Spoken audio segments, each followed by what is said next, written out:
जैसे आपने आज ये वेबिनार अटेंड करने के लिए जब फॉर्म भरे थे, तो कुछ आपने क्वेश्चंस भेजे थे जिसको आपको जानना था कि यूडीआईडी। कुछ क्वेश्चंस थे जो मैं खाली पहले रीड कर लेती हूँ, क्या है वो क्वेश्चंस, कि बेनिफिट्स क्या है यूडीआईडी के, फिर अप्लाई कैसे किया जाता है यूडीआईडी के लिए, उसका प्रोसेस क्या है, और भी है बेनिफिट्स। वही सब है कि डिसेबिलिटी सर्टिफिकेट के इसमें यूज होता है या नहीं होता है यूडीआईडी कार्ड। बहुत सारे ये इससे ही रिलेटेड क्वेश्चंस यहाँ मुझे दिख रहे हैं। तो मुझे ऐसा एश्योरेंस है कि शायद आप ये अटेंड करने के बाद आपको आइडिया आ जाएगा कि ये सब क्या है, यूडीआईडी क्या है, उसके बेनिफिट्स क्या है, क्यों करना जरूरी है यूडीआईडी का प्रोसेस। तो सबसे पहले हम लोग शुरुआत करते हैं कि क्या है यूडीआईडी। देखो, सबसे पहले आप स्क्रीन पे भी देख पाएंगे कि यहाँ पे यूडीआईडी का मैंने एक सैंपल दिखाया है, जो हमारे पास जब बन के आएगा, जब भी हमारे पास ये बन के आएगा यूडीआईडी कार्ड, तो ऐसा कुछ दिखेगा। बट वो कैसे बनेगा, क्या है उसके बेनिफिट, कौन अप्लाई कर सकता है, वो सब हम लोग आज देखते हैं। तो सबसे पहले यूडीआईडी के बारे में देखिए। आज है ना, जो भी मैं डिटेल्स आपके साथ शेयर करने वाली हूँ यूडीआईडी से के बारे में, वो हम लोग हमारी वेबसाइट जो है www.vconnectfoundation.org पे पोस्ट करेंगे। मतलब ये रहेगा वर्ड डॉक्यूमेंट में या पीडीएफ फॉर्मेट में, ताकि आप वहां से अपना अपने लिए आप जो भी जानकारी जानना चाह रहे हैं वहां से आप डाउनलोड कर सके। और ये जो आज जो मैं शेयर कर रही हूँ यूडीआईडी के डिटेल्स, वो सारे के सारे अलग अलग लैंग्वेज में होंगे, जैसे कि हिंदी, इंग्लिश, गुजराती और मराठी। तो जो भी पेरेंट्स को जो भी लैंग्वेज कंफर्टेबल हो वो यहाँ से डाउनलोड कर सकता है। आप ये वेबसाइट पे सीधा जाएंगे, वहां पे रिसोर्स सेक्शंस में जाके आपको सारा डिटेल्स मिल जाएगा। ठीक है। और इसके बाद जो है मैं एक और बात करना चाहूंगी कि यहाँ पे जो भी मैं आपके साथ शेयर कर रही हूँ, उससे रिलेटेड अगर आपको कोई भी क्वेश्चंस है, तो आप ये वेबिनार के एंड में पूछ सकते हैं। और या फिर आप चैट बॉक्स में भी लिख सकते हैं। तो आई थिंक सो आपको क्लियर हो चुका है कि क्या है आज का ये। नेक्स्ट जो है कि आज का जो भी मैं इंफॉर्मेशन शेयर कर रही हूँ आपके साथ, वो पूरा जो है वो रिलेवेंट सोर्सेज से लिया गया है। और ये चेंज भी हो सकता है बाय द टाइम। तो मे बी ये हर एक हॉस्पिटल में टाइम या जो भी है उनके टर्म्स कंडीशंस चेंज हो सकते हैं, ऐसा कि अभी कोरोना का कंडीशंस चल रहे हैं तो उनके रूल्स भी चेंज होते रहते हैं। तो प्लीज एक बार जब भी आप प्रोसेस चालू करें, तब एक बार कंफर्म कीजिए क्या है अभी के लिए, या आप जब अप्लाई कर रहे हैं वो टाइम पे क्या रूल्स चल रहे हैं। सबसे पहले हम लोग देखेंगे कि यूडीआईडी कार्ड है क्या, क्यों ये निकालना है, और है एक्चुअली क्या है। तो यूडीआईडी कार्ड का नाम है यूनिक डिसेबिलिटी आईडी कार्ड। ये पूरा फुल फॉर्म है यूडीआईडी का, यूनिक डिसेबिलिटी आईडी कार्ड। तो ये जो है ना, राज्यसभा में 14 दिसंबर 2016 में इसका बिल पास हुआ था राज्यसभा में। उसमें 21 टाइप की अलग अलग डिसेबिलिटी कवर की गई है यूडीआईडी कार्ड के अंदर। तो और ये एक पूरा सिंगल डॉक्यूमेंट है, और कैसे है कि ये हमें कहीं जाना है तो हम लोग वेरीफाई भी इजीली करा सकते हैं, क्योंकि ये छोटा सा कार्ड है। और सारे डिटेल ये छोटे से कार्ड में सारे डिटेल कवर की गए हैं related to the persons with disability के। इसके अलावा उसका एक पोर्टल है यूडीआईडी का, जहां से हम लोग अप्लाई कर सकते हैं यूडीआईडी के लिए। तो और वहां पे एक नंबर भी मिलेगा जिसको आपको संभाल के रखना है ट्रैक के लिए, कि वहां कहाँ है प्रोसेस। और ये जो है वो ये वेब पोर्टल का फैसिलिटीज इतना अच्छा है कि आप कहीं पर भी इंडिया में रह के भी आप अप्लाई कर सकते हो। तो ये है कुछ यूडीआईडी के बारे में मैंने आज थोड़ा सा बताया आपको, जो उसकी हिस्ट्री है कि या क्या कब से चालू हुआ है और कब ये पास हुआ बिल। इसके बाद हम लोग देखते हैं कि कौन अप्लाई कर सकता है यूडीआईडी के। जिसको निकालना है तो कौन है एलिजिबल, कौन है उनके लायक, या कौन कर सकता है ये प्रोसेस। तो persons with disability who can any type of disability, मतलब मैंने जैसे पहले बताया कि 21 टाइप की अलग अलग डिसेबिलिटी इस यूडीआईडी के अंदर कवर की गई है। तो वो सारे सारे के सारे 21 टाइप्स के डिसेबिलिटी जो जिन लोगों को है, मतलब कोई भी एक डिसेबिलिटी भी जिनको है 21 में से, वो भी अप्लाई कर सकता है। वो अप्लाई, उसके बाद हमारे बच्चों को जैसे कि हियरिंग लॉस है किसी को भी, तो जिनको 60 dB या 60 dB से ज्यादा का लॉस है वो अप्लाई कर सकता है। जैसे आपको सबको पता होगा कि हम लोग डिसेबिलिटी सर्टिफिकेट निकालने जाते थे, तभी भी ऐसा था कि 60 dB या 60 dB से ज्यादा का लॉस है तो ही हमें डिसेबिलिटी सर्टिफिकेट मिलता था। तो सिमिलर वे यहाँ पे भी ऐसा ही है, यूडीआईडी के लिए 60 या 60 dB से ज्यादा का लॉस होना जरूरी है। इसके बाद अगर जिसके पास ऑलरेडी डिसेबिलिटी सर्टिफिकेट हो, वो भी अप्लाई कर सकता है यूडीआईडी कार्ड के लिए। और जिनके पास नहीं हो वो भी अप्लाई कर सकता है, डिसेबिलिटी का सर्टिफिकेट नहीं है वो भी करेगा, यूडीआईडी के लिए कर सकता है। और ये सर्टिफिकेट ऐसा है कि अभी भी हम लोग अप्लाई कर रहे हैं डिसेबिलिटी और वो प्रोसेस में है डिसेबिलिटी सर्टिफिकेट, तो भी आप यूडीआईडी के लिए अप्लाई कर सकते हैं।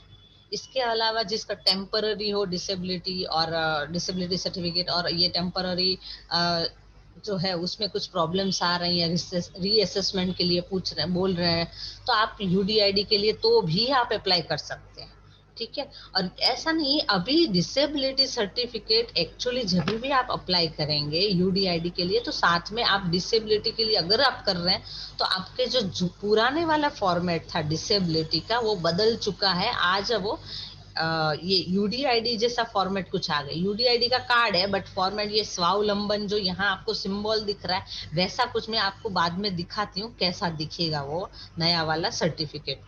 और जैसे कि बोला किसी ने आपका रिजेक्ट कर दिया है एप्लीकेशन, तो भी आप यूडीआईडी के लिए अप्लाई कर सकते हैं। हाँ, बट एक कंडीशन होनी जरूरी है कि 60 dB या 60 dB से ज्यादा का लॉस होना जरूरी है बच्चे को या वो पर्सन को। ये आपको शायद समझ में आया होगा। ये इसके अलावा हम लोग आगे देखते हैं कि बेनिफिट्स क्या है, जरूरी क्यों है यूडीआईडी निकालना, यूडीआईडी कार्ड करना या निकालना क्यों जरूरी है।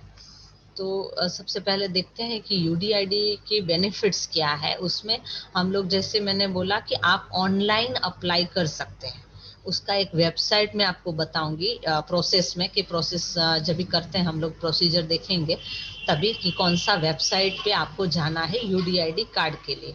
तो यूडीआईडी कार्ड का ऑनलाइन कर सकते हैं, आपको हॉस्पिटल जाने की जरूरत होगी पर कभी बाद, पहले आपको ऑनलाइन अप्लाई कर देना है।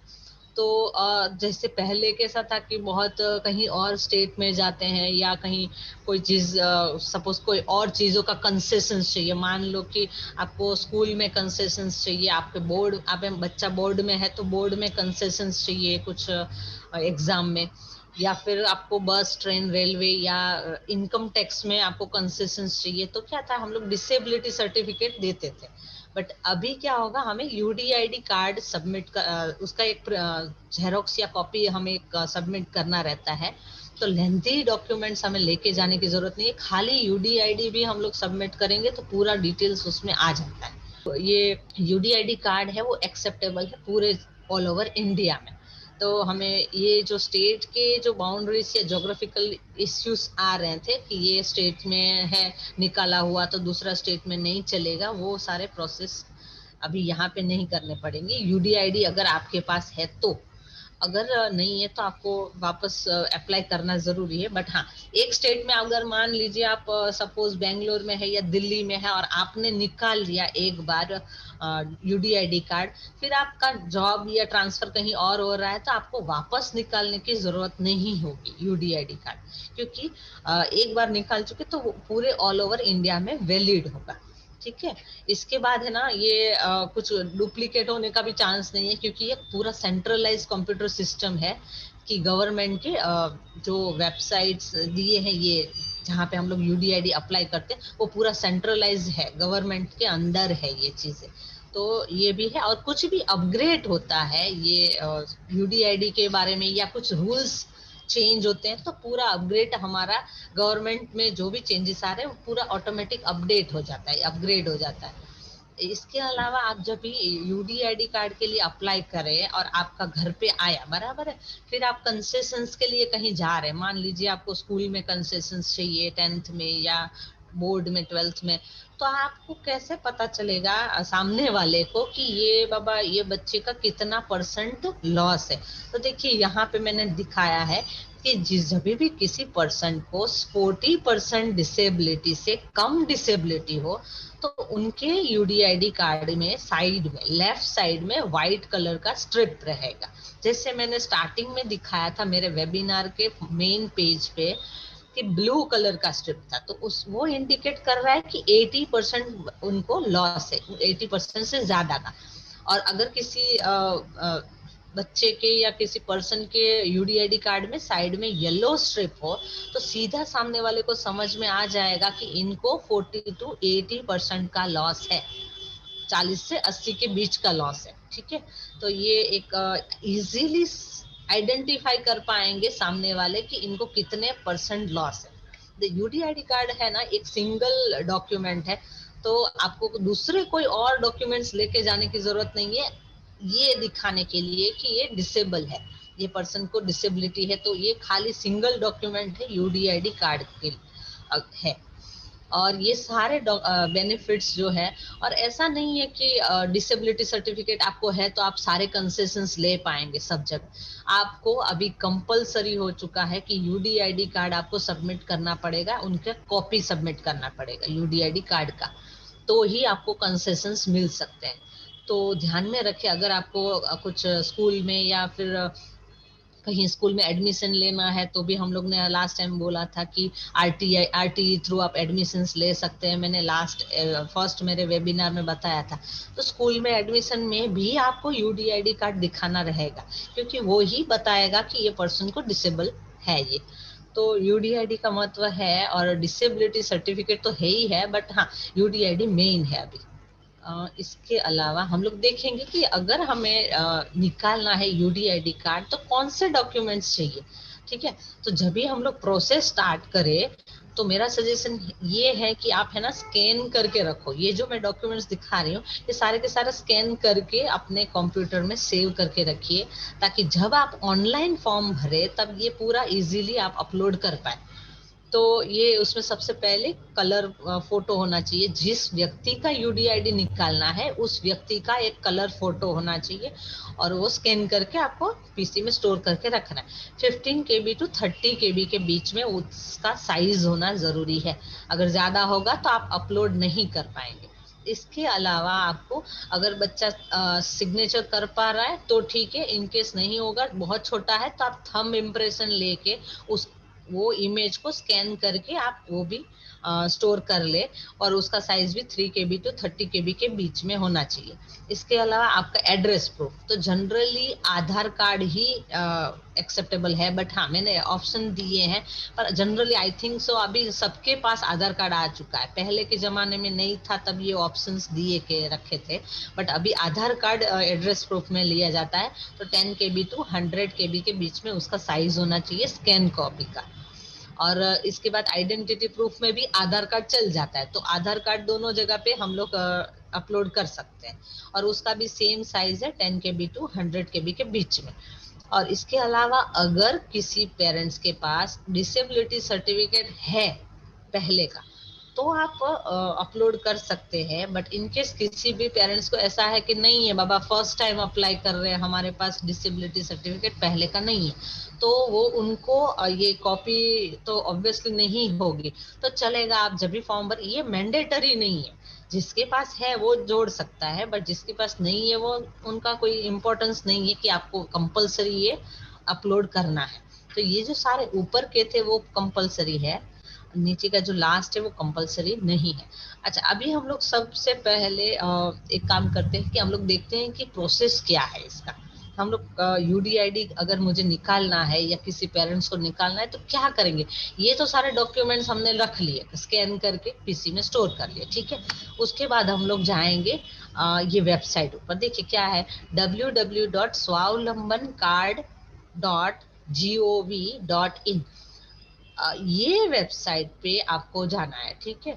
और उस पे जाके आपको जैसे ही आप वहां पे गए तो वहां पे एक ऑप्शन होगा apply for disability certificate and UDID card.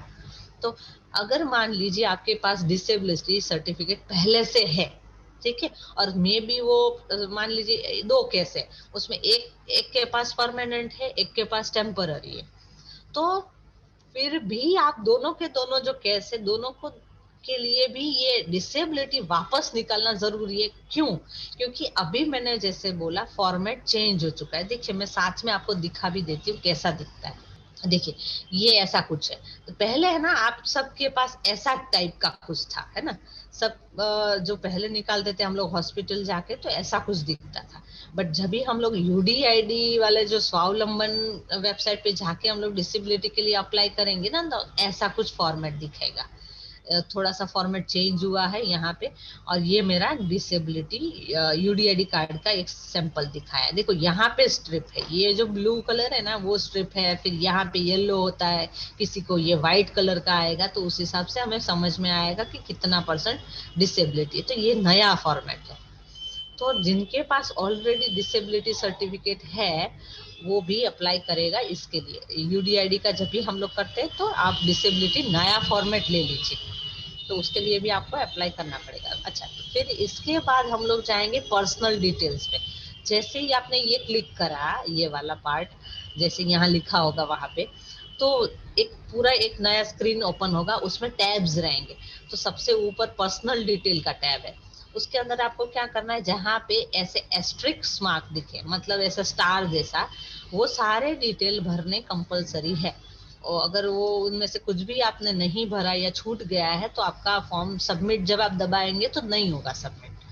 तो इसमें भी चाइल्ड का फोटो जैसे हमने पहले से ही स्कैन करके रखा है, तो आधार कार्ड, थंब इम्प्रेशन या सिग्नेचर था पर्सन का, और फोटो था, ये सारा का सारा हम लोग अपलोड कर देंगे। और हमारे डिटेल्स जैसे कि बच्चे का नाम, फादर नाम क्या, नाम क्या है, मम्मी का नाम क्या है, जो भी है सारे एड्रेस है, सब डिटेल्स हम लोग फिल कर देंगे इसमें। और इसके बाद सेकंड डिटेल हम लोग नेक्स्ट बटन दबाएंगे तो आएगा डिसेबिलिटी डिटेल।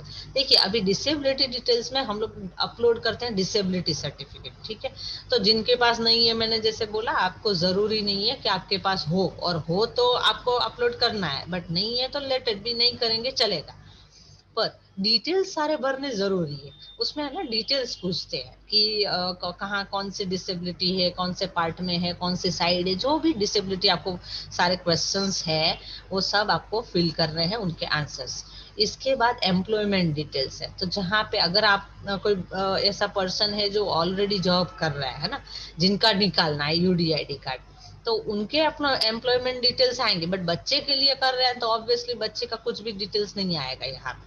इसके बाद है आइडेंटिटी डिटेल्स, मतलब आइडेंटिटी प्रूफ, जैसे कि मैंने बोला आधार कार्ड है, वो सब हम लोग यहाँ पे अपलोड करेंगे आइडेंटिटी डिटेल्स में। उसके बाद हमने ये पूरा फॉर्म भर दिया, ये सारे टाइप के जो भी डिटेल्स से हमने भर दिए। तो हम लोग एक बार शांति से एक फॉर्म को देख लेंगे कि हमने जो भी भरे हैं इंफॉर्मेशन वो सारे सही है या कुछ उसमें चेंजेस करने। और इसमें अगर चेंज करना कुछ बाद में याद आया, फोन नंबर चेंज करना या वॉट एवर, तो हम लोग एडिट एप्लीकेशन टैब से एडिट कर सकते हैं। तो पर एक बार सबमिट कर दिया तो डिटेल्स चेंज नहीं होंगे। तो प्लीज बी केयरफुल कि हम जो भी भर रहे हैं वो सब सही हो, या कुछ चेंजेस पहले ही कर दो तो फिर सबमिट करो। और ये अगर आपने सबमिट कर दिया, ठीक है, तो आपके रजिस्टर मोबाइल नंबर पे आपको क्या करना है, एक एनरोलमेंट नंबर आएगा। जैसे आप सबमिट करोगे ना, तो तुरंत एक नंबर आ जाएगा, मोबाइल नंबर आपके रजिस्टर्ड मोबाइल नंबर पे, जो आपने ये डिटेल्स जब भर रहे थे, जो आपने नंबर डाला है, मान लीजिए आपने अपने हस्बैंड का नंबर डाला है, तो उनके मोबाइल नंबर पे ये एनरोलमेंट नंबर आ जाएगा। तो ये नंबर संभाल के रखिए। और जो भी आपने ये फॉर्म भरा, तो उसके बाद एक ऐसा कुछ रिसिप्ट आएगा, देखिए मैं दिखाती हूँ। ऐसा कुछ देखिए, ये है ना ये एक्चुअली जब भी हम लोग स्वावलंबन की वेबसाइट पे जाएंगे ना, तो ऐसा कुछ है, ये ऐसा ऐसा ये फ्रंट पेज है, उसका होम पेज है। यहाँ पे लिखा है देखिए, apply for disability certificate and UDID card. तो ये चीज यहाँ पे क्लिक करने के बाद ये वाला पेज ओपन होगा जो यहाँ दिख रहा है, ये वाला। और मैंने जैसे बोला ना पर्सनल डिटेल्स है, फिर ये आइडेंटिटी डिटेल्स है, ये सारे जो टैब है चारों के चारों, ये हमें फिल करने हैं सारे डिटेल्स यहाँ पे। तो ये आप जैसे ये साइट पे जाएंगे ना तो ऐसा कुछ दिखेगा। अच्छा, जैसे ही आपने फॉर्म भर दिया तो मैंने यहाँ पे लिखा था कि रिसिप्ट आएगा, तो ऐसा कुछ लास्ट में फॉर्म भरने के बाद ऐसा रिसिप्ट दिखेगा आपको, सबमिट के बटन दबाने के बाद। तो उसमें है ना, ये एक सैंपल है, ये खाली लिया गया है आपके रेफरेंस के लिए, बाकी कुछ ये नहीं है कि आपको यही हॉस्पिटल दिखाई देंगे। देखिए यहाँ पे हॉस्पिटल्स के नाम दिख रहे हैं, आपके जो नियर बाय गवर्नमेंट हॉस्पिटल रहेगा, आपके घर के एड्रेस के नियर बाय गवर्नमेंट हॉस्पिटल जिसके अंदर यूडीआईडी कार्ड बन रहा हो फॉर हियरिंग इम्पेयर्ड के लिए, उसी हॉस्पिटल में जाना है। ठीक है, आप एक बार मान लीजिए आपके पास आपके एरिया में 2-3 गवर्नमेंट हॉस्पिटल, तो जरूरी नहीं है कि हर एक हॉस्पिटल करे ये काम, क्योंकि मैंने जैसे बोला स्टार्टिंग में ही, क्योंकि यूडीआईडी है ना 21 अलग अलग टाइप की डिसेबिलिटी को कवर करता है। तो कोई कोई गवर्नमेंट हॉस्पिटल कुछ और डिसेबिलिटी के रिलेटेड यूडीआईडी बनाता होगा, तो खाली एक चेक कीजिए कि आपके घर के आसपास जो भी गवर्नमेंट हॉस्पिटल है वो हियरिंग इम्पेयर्ड के लिए बना रहा है यूडीआईडी या नहीं। फिर ऐसा कुछ रिसिप्ट आएगा जिसको आपको संभाल के रखना है जब आप। अच्छा, इसके बाद आप क्या करेंगे, ये प्रिंट तो ले लिया, ठीक है आपने, फिर हम लोग क्या करेंगे, ये जो डेटा है ना हमने जो फिल करा है वो सारा का सारा डेटा जाएगा सीएमओ ऑफिस, यानी कि मेडिकल अथॉरिटी के अथॉरिटी में, जहाँ पे वेरिफिकेशन होगा। अच्छा, सीएमओ ऑफिस में एक बार वेरीफाई हो चुका है तो हमें यहाँ पे जो है ना जो हॉस्पिटल के नाम आए थे ना रिसिप्ट में, हम लोग वहाँ पे कांटेक्ट करेंगे और एक अपॉइंटमेंट लेंगे हॉस्पिटल में। जो हॉस्पिटल हमारे रिसिप्ट में लिखे हैं उसमें हम लोग चेक करेंगे कौन से हॉस्पिटल ये यूडीआईडी कार्ड बना रहा है हियरिंग इम्पेयर्ड चाइल्ड के लिए या हियरिंग इम्पेयर्ड पर्सन के लिए। उनसे एक फोन पे हम लोग ये अपॉइंटमेंट लेंगे और हमारे जो बच्चे या जो भी पर्सन है उसको लेके जाएंगे। वो डेट पे जब अपॉइंटमेंट दे रहे हैं तभी हमारे वहां पे असेसमेंट होता है। देखिए, खाली ऑनलाइन फॉर्म भरने से यूडीआईडी कार्ड घर पे नहीं आएगा किसी भी। जैसे हमने डिसेबिलिटी सर्टिफिकेट निकालते थे तभी भी डॉक्टर हमारे बच्चे को चेक करते थे, ठीक है। तो ऐसा ही सेम प्रोसेस होना है यहाँ पर भी, कि ऑनलाइन तो भर दिया बट वो हमने जो डिटेल्स भरे हैं वो सही है या नहीं, या बाबा कितने परसेंट का लॉस है वो चेक तो करना जरूरी है, ठीक है। तो उसके लिए असेसमेंट होगा, हमारे बच्चे को चेक किया जाएगा कि कितने परसेंट का उसको लॉस है। उस वो जो डॉक्टर जो भी मेंशन करेंगे डिटेल्स उसको आगे सेंड कर दिया जाएगा।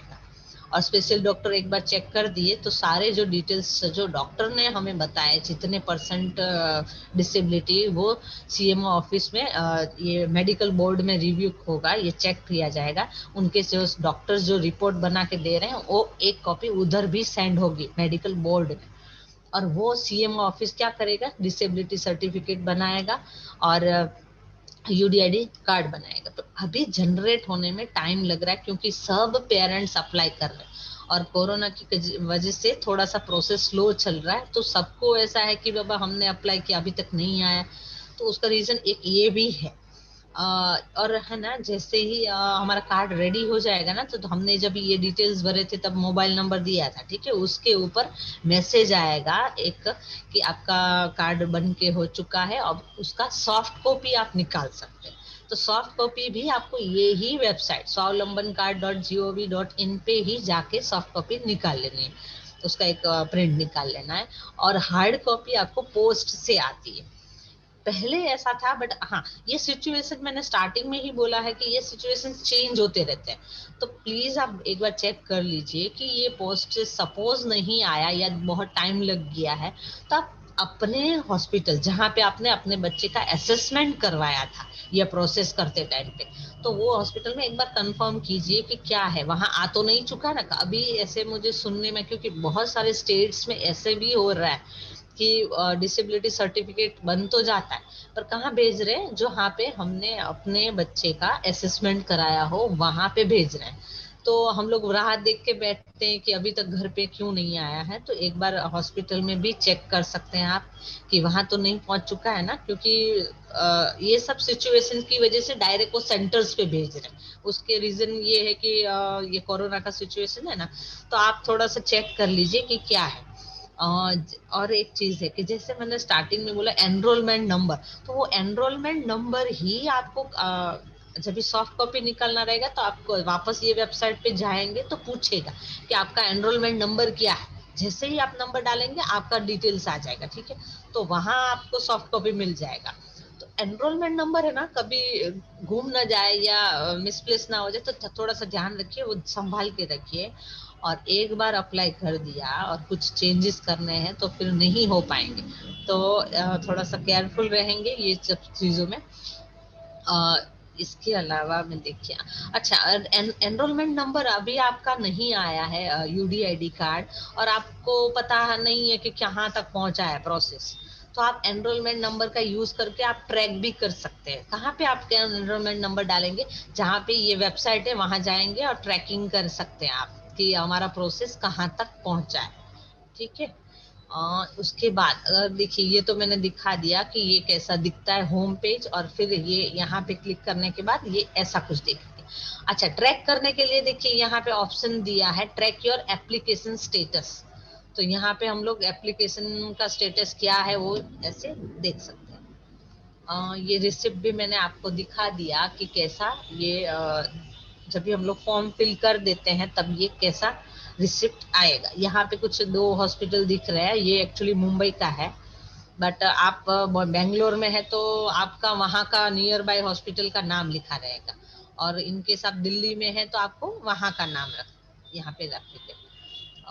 इसके अलावा देखिए, ये भी मैंने दिखा दिया कि ये ओल्ड फॉर्मेट है, ये न्यू वाला है डिसेबिलिटी सर्टिफिकेट का फॉर्मेट, और ये यूडीआईडी कार्ड है।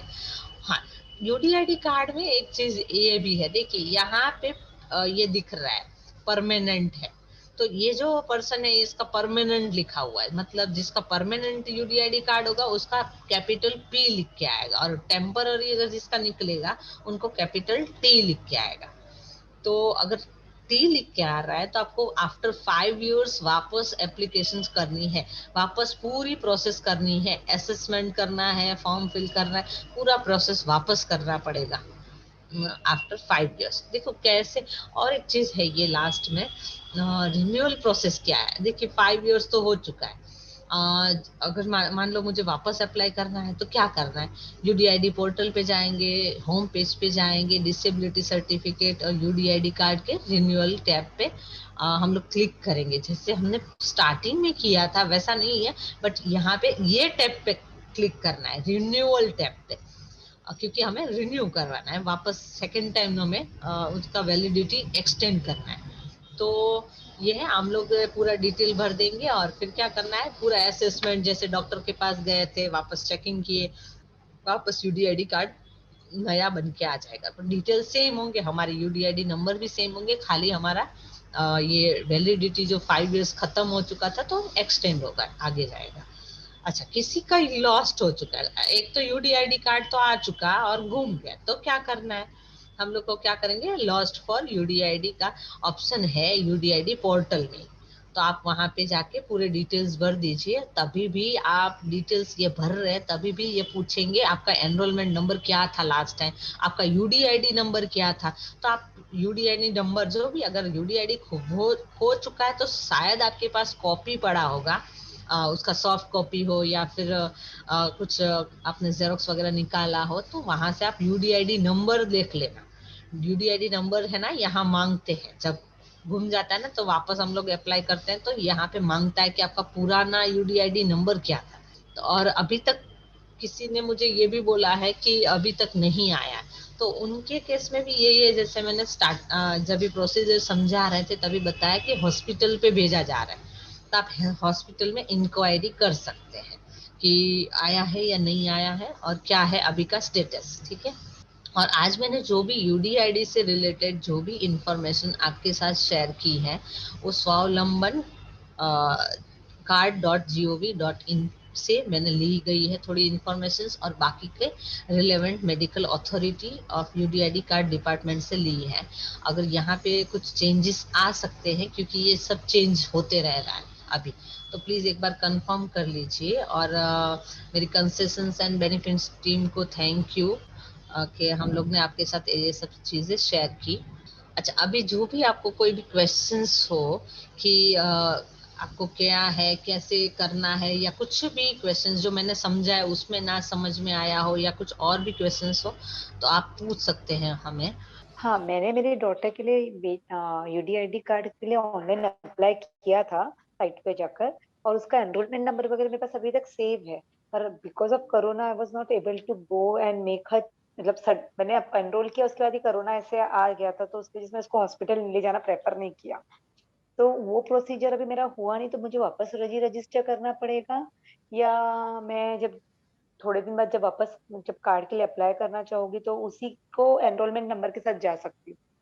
नहीं, आप जा सकते हैं, ऐसा मुझे लग रहा है, क्योंकि एक बार आपने अप्लाई कर दिया, मान लो आपका डिटेल वहां पहुंच चुका है, ठीक है ना, हम्म, स्टार्टिंग अपलोड कर दिया, बट हम्म, आपका विजिट नहीं हो, उसका रीजन ये भी है ना कि आपने ये सब सिचुएशंस की वजह से, तो हाँ। आप असेसमेंट है ना करना जरूरी है। हाँ, तो आपको आई थिंक क्लियर होगा अभी कि क्या तो है। मेरे पास है ना एनरोलमेंट नंबर है, पर वो जो रिसिप्ट का स्नैप था ना वो मैंने लिया था, पर वो मेरा मोबाइल चेंज होने की वजह से अभी जा मतलब मुझे ढूंढना पड़ेगा है या नहीं है।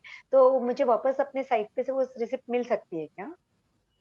यहाँ पे आप है ना, ये एक्चुअली रिसिप्ट को है ना डाउनलोड का एक ऑप्शन भी रहता है, देखिए, तो है ना, ओके। मैं सजेशन यही दूंगी कि ऑलवेज डाउनलोड करके रखिए वो सॉफ्ट कॉपी भी, तो दैट्स ये टेंशन वाला ना हो कभी। तो आपने ये दे दिया है ना अपना एनरोलमेंट नंबर, आपके पास है ना, तो आप एनरोलमेंट नंबर से भी आपके नियर बाय हॉस्पिटल का नाम आपको पता होना चाहिए कि कहाँ पे ओके, यूडीआईडी और हियरिंग इम्पेयर्ड हो रहा है। Thank you. मैम अभी मैं तो बन अप्लाई करके नहीं हूँ ये यूडीआईडी कार्ड। अगर वो बनने के बाद थेरेपी में भी कुछ कंसेशन मिल सकता है क्या मैम, कार्ड आने के बाद? देखिए, थेरेपी में ये है कि आप कौन सा थेरेपी के बारे में बात कर रहे हैं। अभी इसको हियरिंग थेरेपी के लिए लेके जा रही हूँ मैं मेरे लड़के को, अच्छा, इधर तो संवाद में। ओके, तो ये थेरेपी का ऐसा है कि देखो, ये प्राइवेट रहेगा ना, तो ये सब नहीं होता है वहाँ पे, प्राइवेट वाले अपने और हिसाब से चार्जेस लेते ही हैं। ये गवर्नमेंट वाला पूरा सिनेरियो है। मैम अब अगर हमें इन स्कूल को ज्वाइन करना है तो उधर भी कंसेशन नहीं मिलता क्या यूडीआईडी कार्ड रहने से?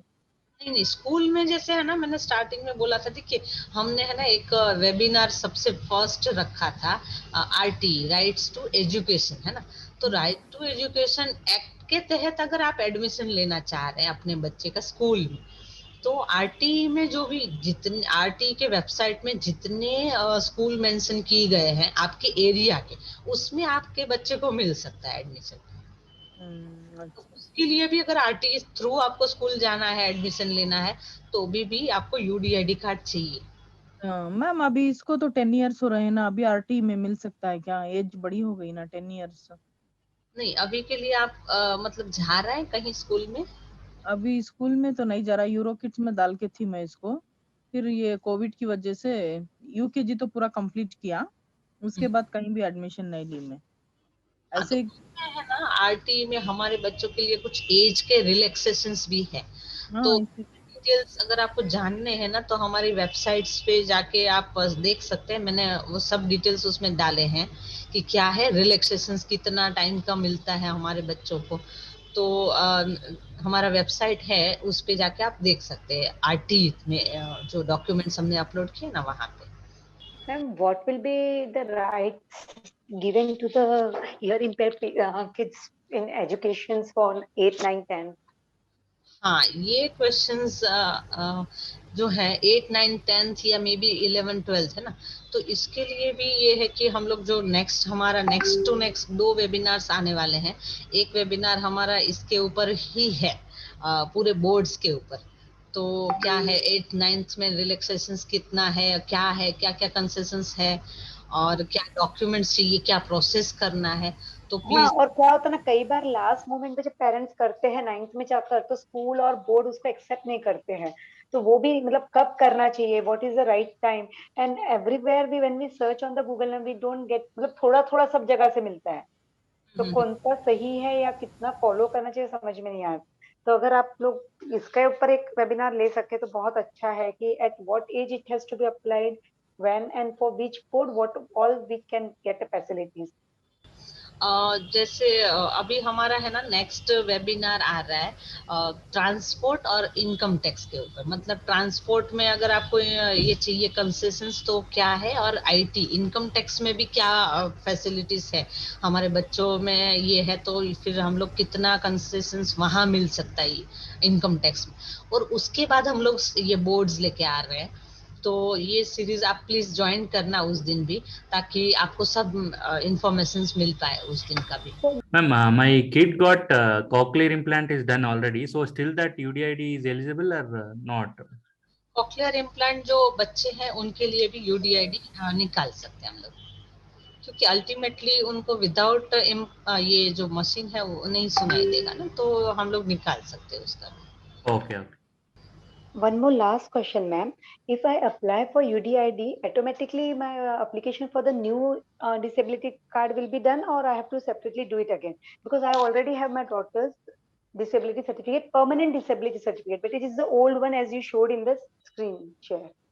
ओके नहीं, जैसे मैंने यही बताया कि ओल्ड वन फॉर्मेट अभी नहीं चल रहा है, तो जहाँ पे भी आप अप्लाई करेंगे कुछ कंसेशंस के लिए तो वो तुरंत बताएंगे आपको अपडेटेड या जो नया फॉर्मेट है उसमें ही लेके आइए। तो मैं तो सजेशन यही दूंगी कि आप दोनों ही के लिए अप्लाई कर दे, भले वो परमानेंट हो आपका, पर तो दोनों के लिए सेपरेटली अप्लाई करना पड़ेगा, या एक के लिए अप्लाई किया तो दोनों भी आ जाएंगे? दोनों आप आ सकते हैं। आपको वहां पे हॉस्पिटल में जहाँ असेसमेंट कर रहे हैं वहां से ही आपको मिल जाता है जनरली। और एक ओके। और चीज मुझे बोलना है, और शायद मैं आई थिंक मिस कर गई हूँ वो चीज बताना, कि देखिए ये है ना अभी का सिनेरियो खाली बोल रही हूँ, ये है ना अभी ऐसा हो रहा है, मैंने बहुत जगह पे ये सब सुना है कि यूडीआईडी के लिए पेरेंट्स है ना फर्स्ट टाइम अप्लाई कर रहे हैं ऑनलाइन, है ना, घर से अगर मान लो आप अप्लाई कर रहे हैं या ऑनलाइन कहीं भी, तो क्या हो रहा है यूडीआईडी कार्ड है ना ऑटोमेटिक जनरेट हो रहे हैं, डिटेल्स है ना हॉस्पिटल से जा रहे हैं, मतलब हॉस्पिटल से ऑटोमेटिक सिस्टम जनरेट कर रहा है यूडीआईडी। तो क्या हो रहा है बहुत सारे पेरेंट्स के साथ ऐसा हो रहा है कि ऑनलाइन है ना अप्लाई तो कर देते हैं, फिर क्या होता है वेट करते हैं असेसमेंट, फिर पता चलता है कि उनका तो यूडीआईडी बन के कब से पड़ा है हॉस्पिटल में।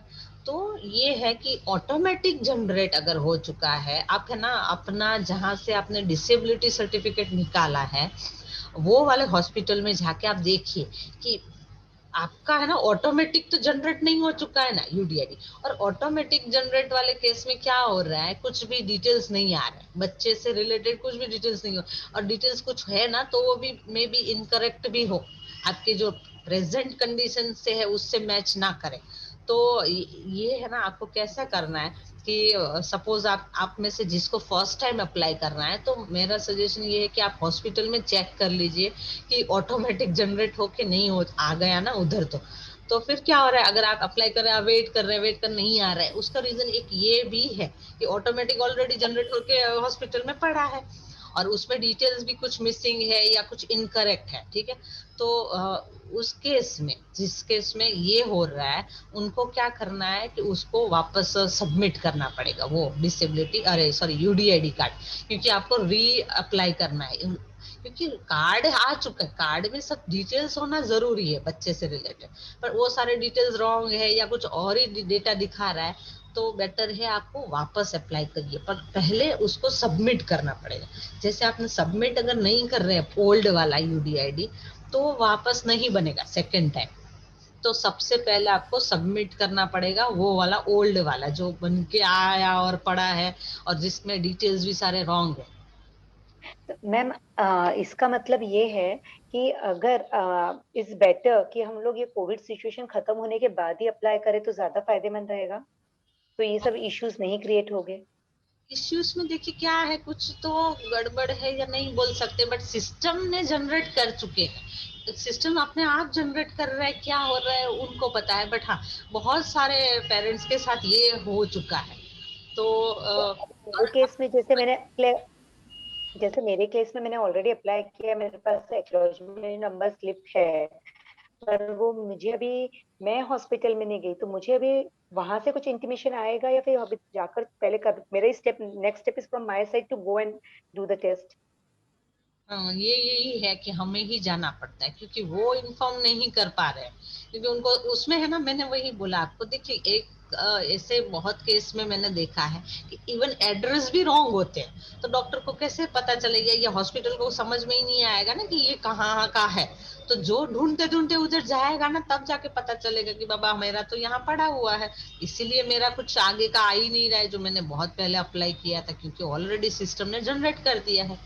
तो जैसे आपका ये क्वेश्चन है कि अभी जाए या ना जाए, तो अगर आपका बच्चे का बहुत छोटा है और आपको इमरजेंसी नहीं है, सपोज इमरजेंसी वाला केस कहाँ बन रहा है, बोर्ड में है और उनको कंसेशन चाहिए, बट बहुत छोटा है तो जरूरत नहीं है अभी ये दौड़ने की, अभी ये चीजों के लिए, क्योंकि बहुत ये घिचपिच हो रही है चीजें, तो थोड़ा सा वेट कीजिए। और इनके स्कूल में 10th आ चुका है या बोर्ड नजदीक है और कुछ प्रोसेस करना है, तो आप पहले हॉस्पिटल जाइए और उनको पूछिए कि बाबा ये मेरा नाम है और मैंने यहाँ से डिसेबिलिटी सर्टिफिकेट निकाला था, तो मेरा यूडीआईडी ऑटोमेटिक जनरेट तो नहीं हो चुका है ना, क्योंकि बहुत जन ऐसा हो रहा है।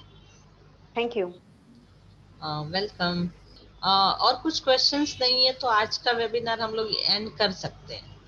आई थिंक जिग्ना आपने बहुत अच्छे से समझा दिया है। आई एम श्योर कि पेरेंट्स सक्सेसफुली इस इंफॉर्मेशन को यूज़ कर पाएंगे। हमारे साथ जुड़ने के लिए बहुत बहुत धन्यवाद। हमारी वेबसाइट पर बाकी इंफॉर्मेशन है, ज़रूर से विज़िट कीजिएगा। और साथ जुड़ने के लिए बहुत बहुत धन्यवाद आप सभी का। जिग्ना, आपका भी बहुत धन्यवाद इस सेशन के लिए। Thank you very much for joining. Thank you parents.